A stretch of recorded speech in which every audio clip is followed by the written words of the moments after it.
আমাদের বাড়ির চারপাশ দিয়ে খেয়াল করে দেখবেন অনেক ঝোপঝাড় জঙ্গল লতাপাতা ছেয়ে আছে। বিধাতা প্রত্যেকটা জিনিসেই কিন্তু খাস নিয়ামত এবং রহমত দিয়ে রেখেছেন, কিন্তু আমরা কোনোটা বুঝতে পারি কোনোটা বুঝতে পারি না, জানার বাইরে। প্রিয় ভিউয়ার্স, আপনারা দেখতে পাচ্ছেন অসংখ্য কচুর গাছ কিন্তু এখানে ছড়ায় ছিটায় খুব সুন্দরভাবে বেড়ে উঠেছে। আমি কচু গাছগুলি থেকে এই ফুলগুলি সংগ্রহ করলাম। এটা হচ্ছে কচুর ফুল। আপনার প্রেয়সীকে যদি এই ফুলগুলি দিতে যান তাহলে মনে মনে কিন্তু গালমন্দ পারবে, কিন্তু আপনার শরীরের রক্ত অনেক খুশি হবে, অনেক স্বস্তি পাবে।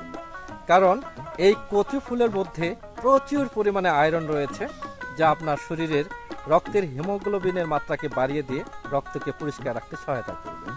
শুধু তাই নয়, কচুর ফুলে প্রচুর পরিমাণে ভিটামিন এ, সি, ক্যালসিয়াম এবং পটাশিয়াম রয়েছে, যা আপনার শরীরকে ইমিউনিটি গ্রো করাতে সহায়তা করবে, আপনার হজম শক্তিতে সহায়তা করবে।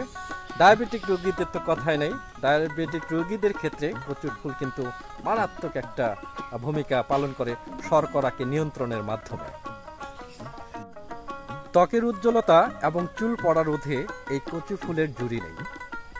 এটা প্রচুর পরিমাণে অ্যান্টিঅক্সিডেন্ট ক্যারি করে, যার কারণে আপনার অ্যান্টিঅক্সিডেন্টের ঘাটতি পূরণ করে শরীরের ইমিউনিটি গ্রো করে, পাশাপাশি চুল পড়া রোধ এবং ত্বকের উজ্জ্বলতা আনয়নে সহায়তা করে থাকে এই কচুর ফুল।